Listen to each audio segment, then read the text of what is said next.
Welcome back to Reading Bear. Today, we will take a look at some new revenge stories. And if you enjoyed my content, please don't forget to subscribe to my channel and post some bear emojis in the comments. Let's go! The first one is titled, Call Me Obscene Names and Park in a Fire Lane. Have fun with your ticket. This was years ago when I was a supervisor at a grocery store, and as you know, people love to park in the fire lane for who knows what reason, I guess entitlement or lazy. For our store this posed a few problems. One, it was getting in the way of us bringing in carts from outside, and two is that we had a drive-through for our pharmacy and people were getting in the way of that too. I even had a car park in the drive-through, but that is a different, less satisfying story. There are signs saying this is a fire lane and don't park there. Okay, time for the story. One day I was checking our cart situation, when a car pulls into our fire lane and gets very close to our doors. This is bad because I don't want our cart guys accidentally hitting his car when they bring carts in, and you know the whole illegal part. I see him get out and come in through the door I am standing by. I ask him, please don't park your car there, it is in the fire lane. His response was to stare at me and just continue walking. Okay, fine, I gave you a chance. I inform my coworker working the service counter to call the police and inform them someone has parked in a fire lane. I inform the manager as well, and I have told him the authorities have already been called. It takes 10 minutes for the police to show up. The officer pulls up behind the car and my cart person comes and grabs me to tell me the police have shown up. As I am walking out the door, guess who shows up? That's right, the driver, and he sees the police car right behind his and the officer less than 10 feet away that I was walking out to talk to. So what is his response now that this is happening? His response, and I am directly quoting, "Faggoty idiot." I am not happy about, but I say nothing. Believe me, I wanted to say something. I head back in and inform the manager what just transpired, when in comes the officer. He would like to speak to me alone. I really had no idea what was wrong or if I was in trouble. Did I do something wrong by wasting his time or some other thing? Well, it turns out that the officer heard his comment and was planning on giving him a disorderly conduct ticket for his language. I want to say also for him parking in the fire lane, but I fail to see how that relates to traffic. He asks me if this is okay. I ponder this for a moment because I don't want to head to court if I have to testify or some such thing. But then the words he said pop back into my head and I agree to give him the ticket. Here is the kicker, the officer continues to inform me that he can't do anything about the kid in the car, but he said he will inform the driver that he will mention this in his log and it will be seen by social services. I was not expecting that. I look over at the window to see the car, and sure enough there is a kid about 6 or 7 in the back seat now jumping up and down. My only guess is that the kid was asleep when I first saw the car. Holy crap, that far outweighs the parking in a fire lane or the car getting hit by carts. One of the customers later came up to me to thank me for calling the police because she saw that kid was left alone in the car. I told her I didn't know, but I would have called if I had seen that as well, pets too. The officer leaves and I go back to work and relieve my service counter worker to go on break. Less than 5 minutes later the driver walks in and walks by the service counter and gives me the death stare. All I could think was, I just wanted you to park your car in a normal spot. Crap, and now thinking back on that, he still didn't have his kid. I should have called the police again. The next one is titled, Lock Me Out of the Free Parking Lot So I Have to Pay. Duck you MBTA employees, you're locked in. When I worked in Boston, I used to take the commuter rail in. There was a small lot that was not an MBTA lot, which abutted the pay $2 per day lot that the MBTA ran. For 5 years, I parked in this small lot with several other regulars, including the MBTA conductors who all wanted to save $500 to $600 per year. One day I pull into the lot and discover that there is a padlock on the gate which has been chained shut. I see Dave, our regular conductor for the 7:25 a.m. just clicking the lock home and roll down my window and ask him, "Hey Dave, what gives? New policy, only MBTA employees can park here now." The lot was small, and when we regulars parked there, some of the conductors and other sundry train people had to pay. I grumble and dig for change, which is composed of nickels and dimes left over from fast food purchases. Quarters were for tolls. On the way home, I stop at a CVS in Boston and pick up my own padlock. I get to the lot, and instead of rushing with the rest of the cattle to our cars, I confidently walk over to the gate of the little free lot, and place my lock, to which only I have the keys, on the chain. The conductors don't get to their cars until after the turnaround and cursory cleanup happens. I live at the end of the line. The next morning I see that the gate is wide open, my lock has been bolt cut and is laying on the ground under a no longer used chain. I park, conductor Dave is getting out of his car, we exchange the nod, and I walk with him to the platform. Other regulars are pulling in and getting out of their cars now, along with the other MBTA folks that are there in time to snag a free spot. So what happened to the new policy? I innocently ask Dave. Too much trouble, he says. Besides, I think the laundromat actually owns the land and they got upset and locked us in last night. Had to go find bolt cutters to get out. Do tell, Dave, do tell. For the next 2 years that I worked in Boston, nary a problem. Total savings? $3,500.00. Screwing the MBTA? Priceless. Edit. Since it seems to be a point of contention, the lot is an open, dirt lot that it turns out actually was owned by the laundromat next door, who didn't care who parked there. The new policy was one that was implemented by the MBTA employees informally, and not one which was official. This was not an employee lot and was as fair game to me and the other people who knew this as well as the MBTA folks. Hope that clears things up. The next one is titled, Parking Lot Road Rage Revenge. You mad? Yeah, you mad. The stage is the local big box retailer parking lot. I'd parked my Ford Explorer on the side of the store between two minivans, and as such, my visibility for backing out of my space was impaired. I ease out slowly only to hear a furious horn and a red Dodge Neon fly by, coming from the backside of the store. Damn, lady, excuse me. I finish my backing procedure and see her waiting at the end of the row, about even with the front of the store. She's right in the middle and I have enough room to get around her on the right and turn right to exit the lot. I do so, and as I'm pulling away I see her in my rearview mirror, gassing it hard, coming after me. Oh, so you want to discuss this further, do you? I hit the brakes, kinda hard, and you can guess the predictable outcome. Keep in mind this is a truck. I tow a small camper. It's got a Class 3 receiver hitch. These do not give. At all. I hop out and see that she has impaled the nose of her pretty little red car on my hitch. There is coolant. There is transmission fluid. There are words, many of them foul, from both her and her passenger boyfriend.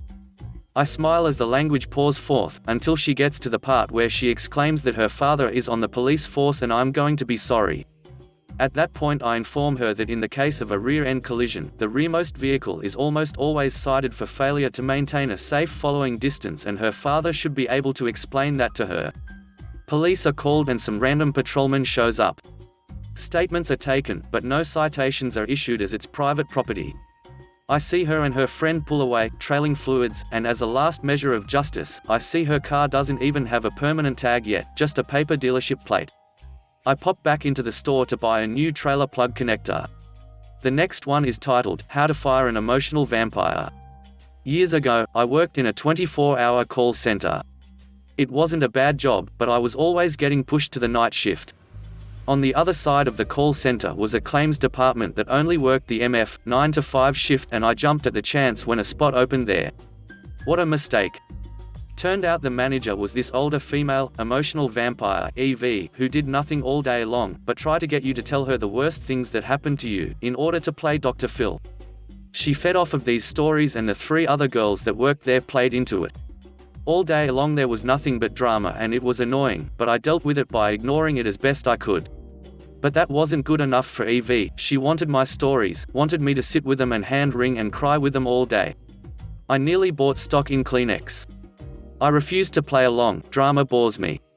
So EV started this campaign of trying to get me to quit, in order to hire someone more sympathetic to their little circle.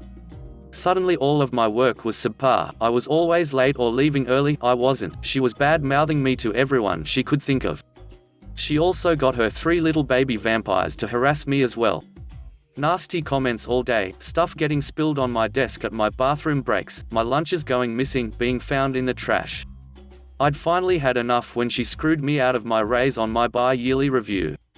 I began secretly taking pictures of my desk before and after bathroom breaks, printing out the less than professional emails I was getting from her, kept an actual note on my desk that said, "We don't want you here anymore." I took it all to my friend in HR along with my notice. I'd found a better paying job anyway. HR friend said she would look into it and was sorry to see me go. On my last day, Evie just smirked at me as I walked out the door, thinking that she'd won.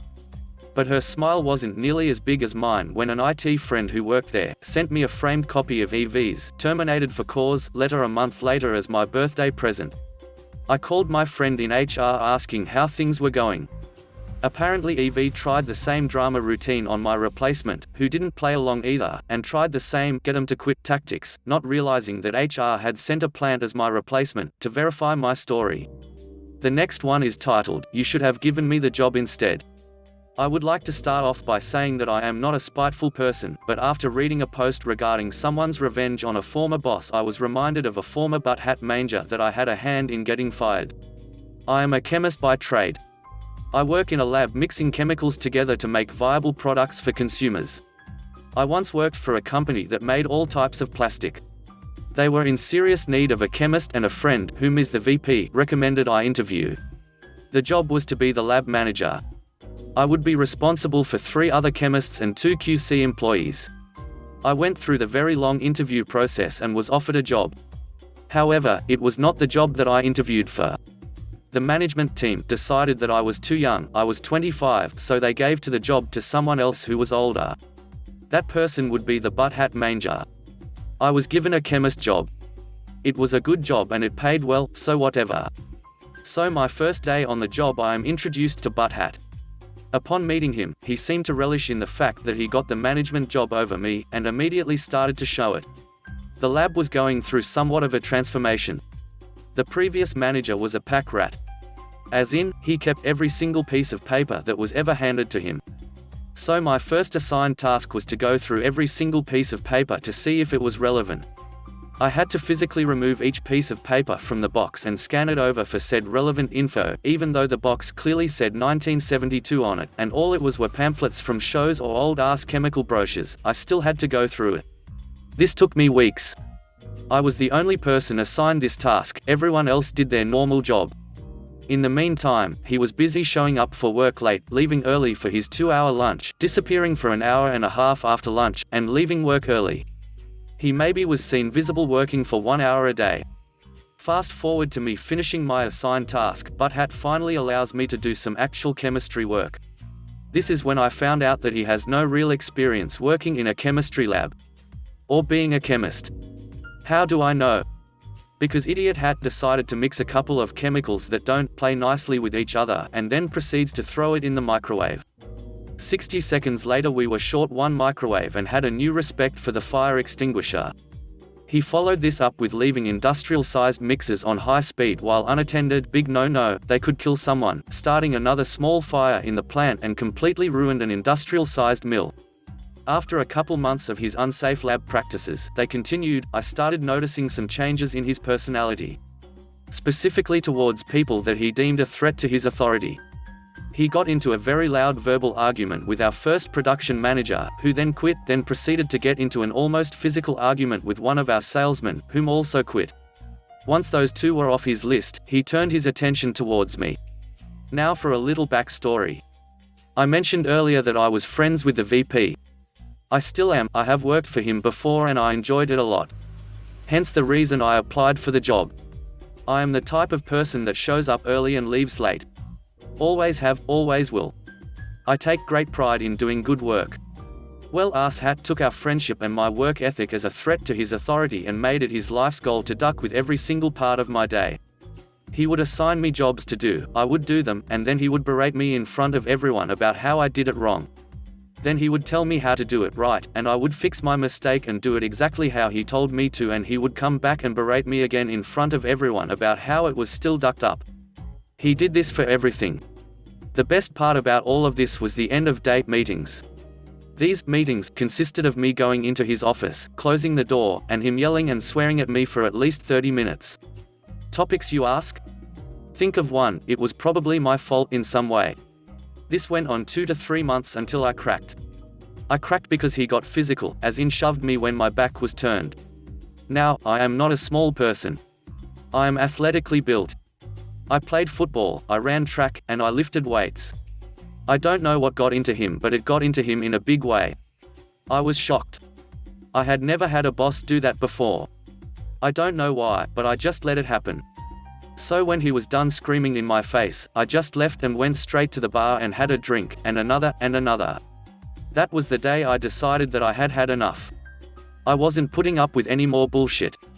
I am admittedly not a very creative person when it comes to revenge, so the only type of revenge on a boss that I had ever seen, way before Reddit, was from the movie Office Space. I literally did what that guy did. I just showed up and did absolutely nothing. I came and went when I wanted. I took 45-minute smoke breaks, 2-hour lunches, came late and left early. This drove Butthead insane. And every time he tried to talk to me about it, I did exactly what the guy on the movie did. I just never stopped and walked right past him. Every time he wanted another meeting, I just never showed up. I just went home instead. So after a week or two of this, I happened to be wandering around the office and I stumbled into my VP friend. He seemed stressed out and I inquired as to why. The safety inspector is here and he will be doing a walkthrough of the plant. He said. He told me to let everyone in the lab know that he was here and not to mess up. His words, not mine.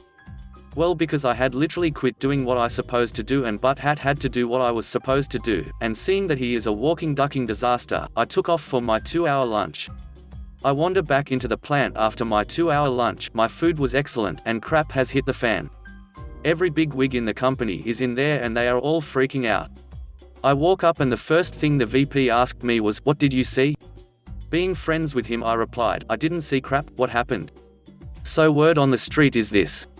Butthead decided that he owned the place that day and went out and used one of the industrial stand-up mixers, think KitchenAid mixer that makes cookies but 8 feet tall, to mix something in a 1-gallon container. I was supposed to be working on this project but obviously wasn't. Now, these things are made for containers that hold 500, 1,000-gallon containers. So he puts this container under this gigantic mixer and realizes that the container can't be strapped down with heavy-duty chains. Side note, you need to strap down the containers. These things spin at 3,000 to 5,000 revolutions per minute. I have seen 1,000-gallon containers spin that weight 4,000 pounds. That's some scary crap. So what does Butthead do? He grabs a roll of duct tape and tapes that crap on, of course. Once he plasters that witch with duct tape, he cranks that MFER up to full blast and walks away. Also a big no-no. For those of you that don't know, all machines in any industrial shop have to man at all times, no exceptions. About 2 minutes into this act of stupidity, in walks the safety inspector. One of the production guys sees this gigantic fine running and promptly runs over and shuts the machine down right as the safety inspector sees it. Over walks the inspector to inquire into what the hell is going on right as Butthead walks out of the lab freaking out. Asking who shut off his mixer and of course cussing and swearing. He then proceeds to turn the mixer back on, cuss out the production worker, and asks the safety inspector, "What the hell are you looking at?" and walks away. So once I am got done laughing my butt off, I calmly inform my VP and all the other big wigs that I am not surprised. I inform them of their lost microwave, the fires, the destroyed mill. They knew about the mill, they just didn't know how it happened. I told them about the confrontation that occurred in his office, and I told them the truth about some other things they didn't know about. Bottle of scotch in his desk, drunk on the job, etc. The fire in my VP friend's eyes was burning hot enough to destroy worlds at this point, and he turns around and tells everyone that there will be a meeting regarding today's events in the morning and orders everyone, 40+ people, to go home. We show up the next day and Butthead was nowhere to be found. The point of the meeting was to inform everyone that Butthead was not allowed within 500 feet of the building and that if we saw him near the building, we needed to call the police. What I found out later was that the police already had him. When my VP friend went to fire him, Butthead got physical, and the security guards with my VP friend got physical back. He was charged with a whole slew of crap, too much to remember. Later that day I was promoted to lab manager and given a raise. We celebrated with a glass of scotch that found in Butthead's desk. The last one is titled, "If I can screw someone over to get ahead I will." I worked security for 2 years with a company, and before that I had worked a year at another security company, so I can say with confidence the general attitude is that we're in this together being contractors, so security officers stick together. Maybe not a thin blue, tan line like police, but we definitely looked after each other. One co-worker at a site I stayed at for about a year wasn't like that though. She straight up told everybody that her job was to man the computer and interact with the people coming and going from the guard shack. She didn't even do those 2 tasks particularly well, since there were numerous complaints about her attitude with guests, and another coworker who turned into a good friend of mine was always having to correct her work. She refused to make small talk as well, which might have suited the customer's security guy fine, but kinda chafed with us other guards. Our site supervisors had to twist her arm to get her to accept overtime or even go out on patrol, and any time there was a lull she was on her phone, flagrantly breaking the rules in front of the cameras. She had even, allegedly, but I wouldn't put it past her, admitted to my friend that if she ever had the chance to screw someone else to make herself look good she would. Calling her a witch would be an insult to female reproductive organs, as she lacked the warmth and depth. She was in good with the upper management of our company, however, so she got away with being a really shitty desk clerk. One of our myriad duties as security officers at that site was to ensure a plethora of keys were properly controlled and accounted for. This mostly meant making sure people signed them out properly and filling out a spreadsheet at the start of each shift. Well, one evening I'm pulling a 12-hour shift, so I'm there in the middle of second shift, which my friend worked the desk. For whatever reason he was going through the key box, when lo and behold a key was missing. Looking through the log there wasn't a concrete entry for it, but we had suspicion on one entry early in first shift, so it likely had been out since that morning. Well, coworker 1 stays till an hour into second shift, so she generally got a few reports done before she left. As it turned out, she had listed said key as being in the key box when she checked. Once this was realized, both coworker 2 and I had shit-eating, Cheshire cat grins on our faces. Of course we had to make it look official, so since I was going to be taking over the desk when coworker 2 left, it would be down to me. I'm not much of an actor, but I really nailed the surprised concern with my third shift partner as I discovered the key was missing, checked the logs, and then checked coworker 1's sheet. Of course a missing key required an incident report, and I did not hold back. I attached a copy of the log sheet and the key report, which had coworker 1's initials and the time she filled out the report. I also had to inform first shift about the report in turnover, but fortunately coworker 1 came in an hour after first shift started. That incident report was the last straw, and last I heard about it they were going to replace coworker 1, but I left that post about 2 months later and was fired just last week for unrelated reasons. I think I earned the slight fear of a few of the other guards thanks to that. And to head off such comments, I'm not a blue falcon. Were it anyone else I would have let the client contact do the legwork on investigating, and I'm sure it would have called for a reprimand, but since she had a history of screwing up paperwork, I think it was just the final nail in the coffin. I also am not normally that vicious, but by that point I was ducking done with that site for several other reasons, so that was me getting some anger out. But boy did it feel good. Thanks for listening.